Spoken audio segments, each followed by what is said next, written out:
12.1 Mythic Plus Dungeons. Is Season 2 that bad? The worst season yet?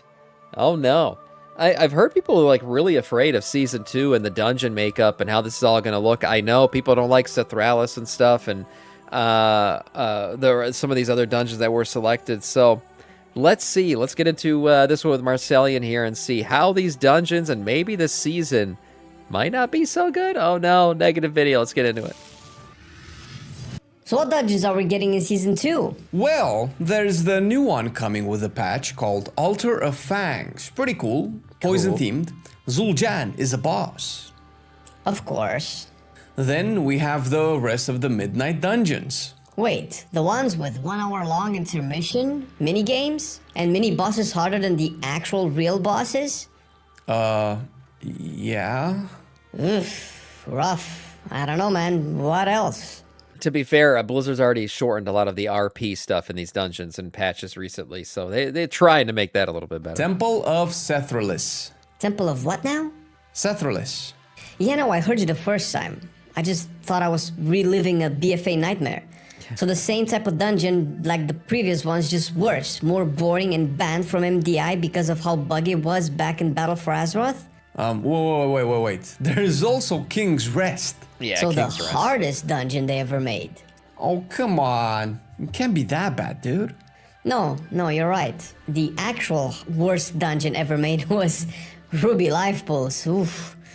Rough season so far, man. I'm not so sure about this one. Wait a minute. That's 7 dungeons. What's the last one? What's the last one? What? I mean, look. It's not Ruby Life Pulse, right? It is. Look, the fireball, I remember doing this multiple times during Dragonflight. That fucking fireball mechanic where the giant lava ball rolls across the shit as these pats are coming around and you're pulling stuff. It did used to be a shit show. But again, they're nerfing more stuff. Fireball exploding on a small right. Yeah, it was a problem. It was a tough one. But they're nerfing a lot of this stuff, so I don't think it's going to be as bad as it was. Right? Mythic Plus Season 2. We are absolutely cooked in Season 2, or so most people would like to believe. This season wouldn't be the first season we ever had that brought back some absolute stinkers of dungeons. We remember the Grim Battles and the Grimroll Depots days like they were 35 years ago because we aged so much during that season. Time flowed at a different rate somehow. But we also had Necrotic Wake and Halls of Atonement and the Tal Dazar that were brought back and actually improved with a lot of the skill checks, difficult mechanics, and pug killer systems actually removed. Also, bit of Sauron this season was actually kind of cool. Right. I totally understand you being very defensive about the choices so far, but let me tell you. We're not going to see them in their regular state. Blizzard's already made a ton of changes. They're literally changing all the trash too, like a lot less casters, cast times in general increase, so they won't be as bad as they were. Even though we have bad memories of some of these dungeons. Two things. One, we already have changes announced by the devs to the Season 2 dungeon pool with likely more to come. And two, we are getting even... Did people like Dragonflight dungeons enough to bring them back? People liked... I mean, Dragonflight had some really good seasons. Dragonflight Season 3 was amazing. It was a good season. Overall, there were issues. Like, yeah, Ruby Life Pool had issues with the fireballs and stuff. But I think overall, I mean, Dragonflight seasons are heralded as some really good seasons. More quality of life changes to Mythic Plus that will make the season probably even more enjoyable than the first one. At the very least, the devs are aware of the criticism because earlier last week they went on to say that they heard us and have changes already lined up. End quote. Every dungeon gets a full creature review. We look at health, damage, ability packages, cast frequencies, enemy placement, and how each pool contributes to the dungeon as a whole. So, what are these changes then? There's a lot The dungeons in questions are not currently available to test yet, since the devs want these to be on a weekly rotation, likely to concentrate testing on specific ones before they can move on. As such, being in the first week of PTR, we could only play the new Altar of Fangs. Great dungeon, by the way. Maybe one of the best so far. Cool. With that being said, let's check out the first dungeon. Man, I am so excited for this. I can't wait for this shit. Where like look at these new frontal cone abilities and stuff. Where like if it's filled in, it doesn't move. If it's not filled in, it moves. Let's check out the I can't wait for this shit. I'm so excited for just better visuals on abilities. first dungeon, starting with the leftover Midnight Ones. Murder Row has a few things that would not translate well into Mythic Plus, and it wouldn't be the first dungeon to get a decent overhaul on certain mechanics from its release date to its Mythic Plus version. Likely, the main issue is the RP section after the first boss and before the second one. The so-called Cantina event had you perform a series of waiting tasks like servicing clients with their requested foods, cleaning up vomit off the floor, as you do in Silvermoon, manhandling rough customers, and dancing. Might have missed one, probably. But these would also alternate to the point where you could end up doing 3 different jobs in one run, making the encounter a little bit tedious.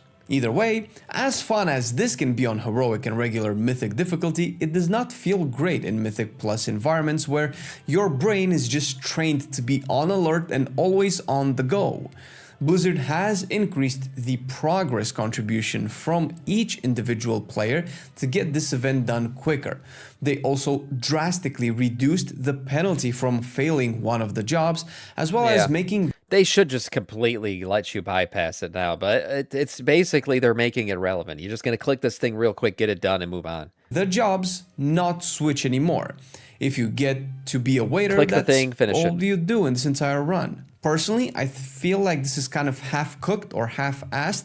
Initially on the beta for Midnight, when we tested this here section was just a mini-boss period and no actual event. And I honestly think they should just go back to that instead of putting any type of event, since any type of downtime kind of just takes people out of the loop, especially for classes and or specs that want consistent back-to-back chain pulls if possible. At least let that be a choice rather than just forced upon the player. But we'll see how it ends up playing, even with the event still running at a shorter duration.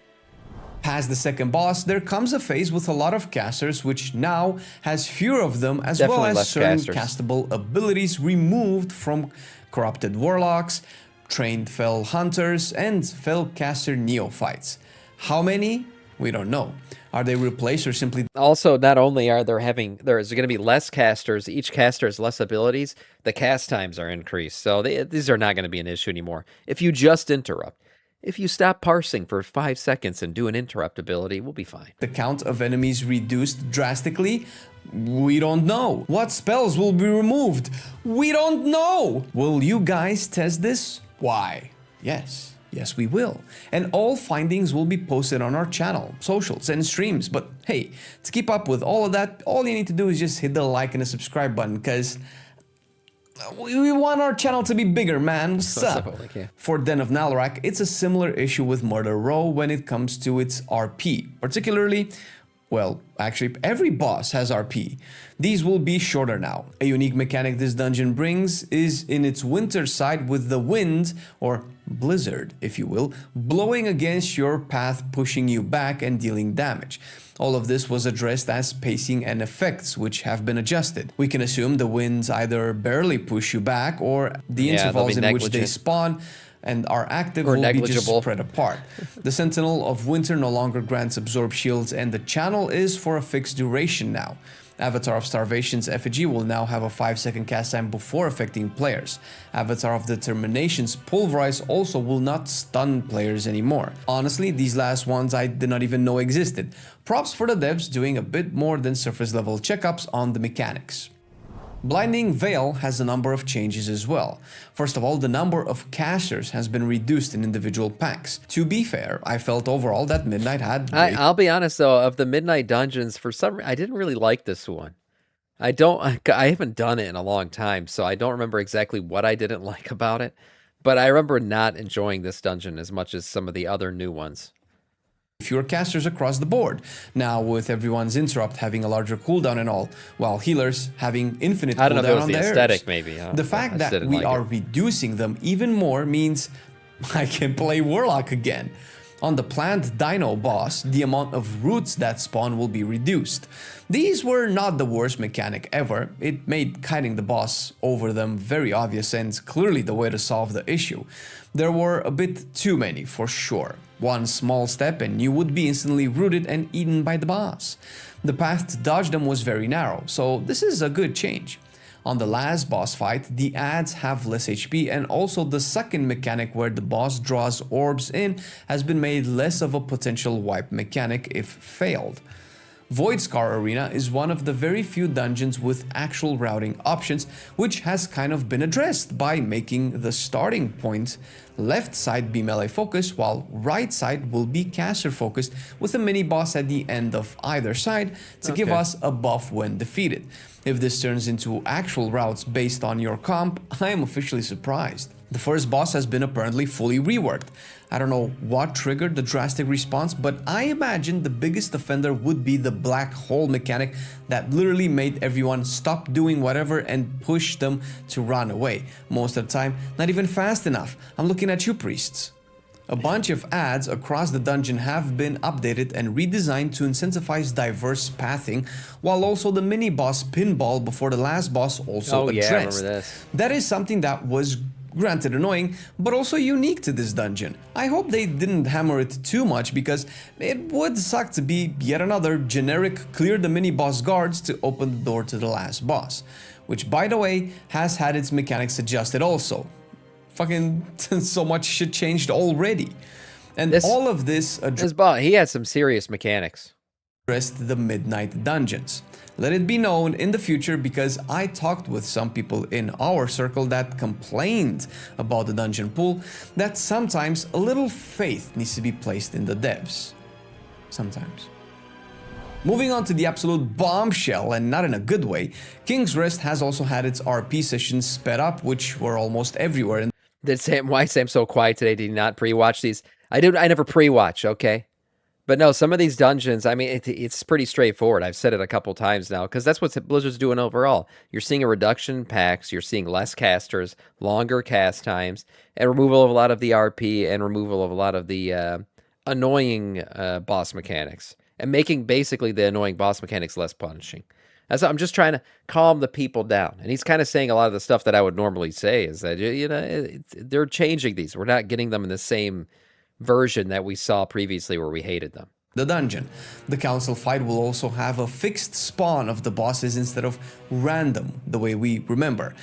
I feel the randomness was what made the fight interesting, since their abilities would overlap differently each time. Their mechanics were very vanilla on their own, so another fight we need to see first before we make our call. Before the last boss, however, Shadow of Zul was a lieutenant that was actually harder to fight than all of the bosses in the dungeon. Its heal checks were actually crazy back in BFA, and now it has been adjusted to fit modern Mythic Plus design standards, aka simplified. The last boss was also reworked with whole new abilities. I hope the Raptor mount is still a part of them. That was actually an interesting gimmick of this encounter.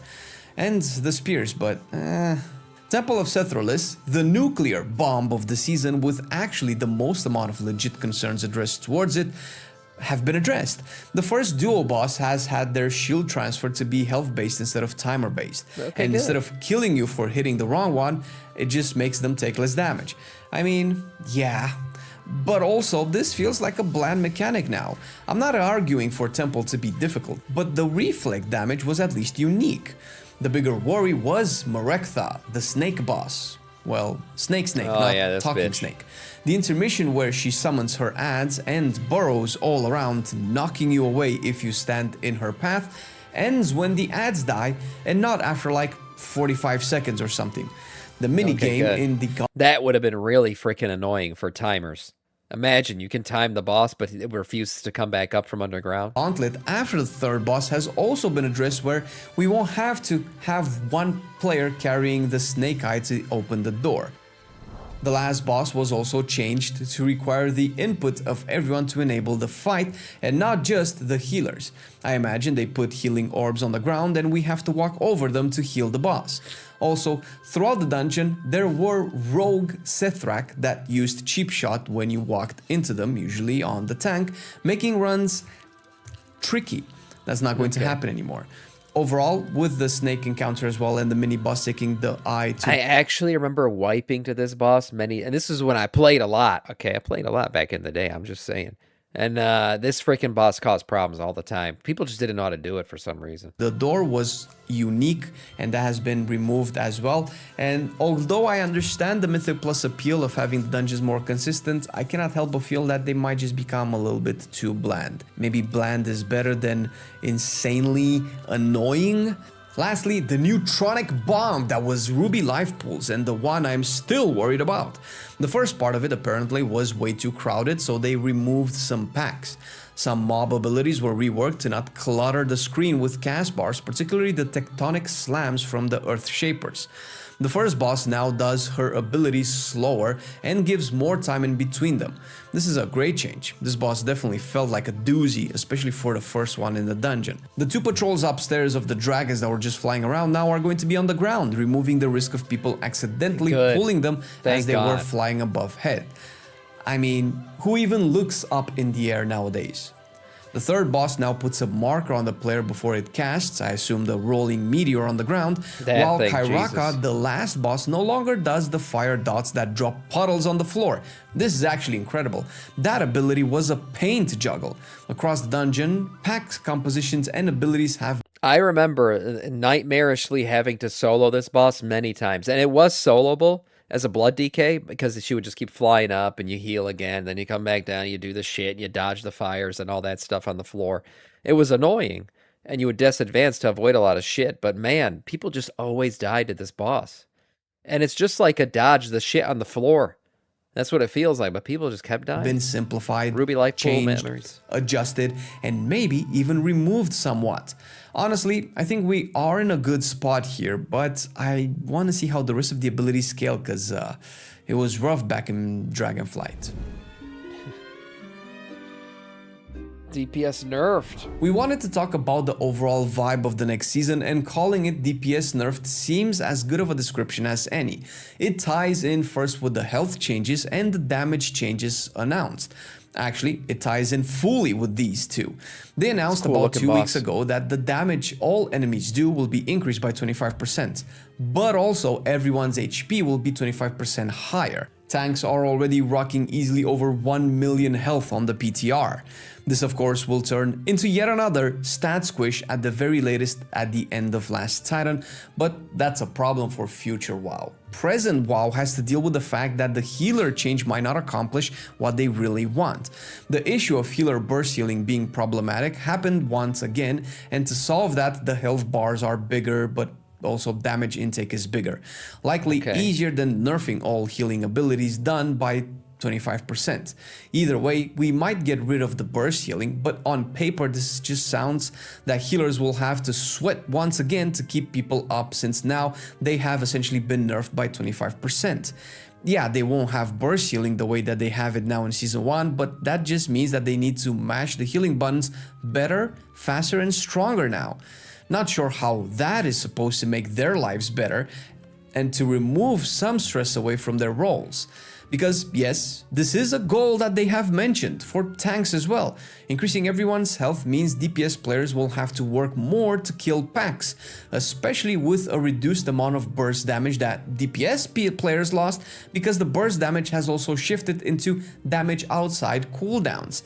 This makes combat likely slower, in turn giving DPS players time to target swap to the actual dangerous mob, interrupt more spells, handle more mechanics, and overall not drool on their Divine Storm button for 33 minutes. In theory, I support this. I'm just confused as to how this translates into an easier life for healers, because it sounds like we are just going back in time to previous versions of Mythic Plus. Damage checks are better than survivability checks, and I support that. However, if mobs need more damage to die, then it is even more important for DPS players to not focus on doing other things than DPSing, because that will just make the dungeon harder to time. Or worse even, healers might need to optimize DPS once again. But this is a weird criticism, because it just means that no solution will ever improve Mythic Plus at this rate. It's hard to improve Mythic Plus by not making it all about maximum DPS when the encounter is timed, and what beats the timer is just more damage. You only need enough tankiness More and damage healiness heals, to survive. fixes all things. More than that does not time the dungeon faster, but you can never have enough damage. By that logic, anything that makes players not have to do damage to do other things will naturally make the encounter harder to time. The only way this can change is if we actually design mechanics that require other stuff than DPS to time, like a friendly boss ad that needs to be healed to finish the encounter. Right, or certain interrupts that have to be done correctly to finish the encounter. And if it's done quickly enough, then things happen faster. Sure, but I mean, he's not wrong. Overall, just having big dick DPS times the key faster because everything dies quicker. Surprise. Or the boss breaking its weapon on the tank the tougher the tank is. As long as mechanics that reward more HPS and more tankiness are not introduced, it will forever be a DPS game. Which is why we ranked all melee DPS based on their DPS in this DPS tier list, because we were bored and wanted to look at the DPS. You should look at the DPS too, because fun is not fun if your DPS sucks. Facts. True. Get good, bitches. Get bigger DPS. Yeah, overall, look, when I saw the names of the dungeons, like many people, I was like, oh shit, there's some not good dungeons in here. These were some tough ones, some not fun ones. But they're not going to be the same version that we're going to get in the season. Blizzard's already done this a bunch of times now in Midnight. They nerf the shit out of a lot of these dungeons, change the packs, less range, less casts, longer casts, all kinds of shit, changing less RP. So it'll be better. It'll be fine. Hopefully. But that's how Season 2 is looking. Nice video overall from Marcellian.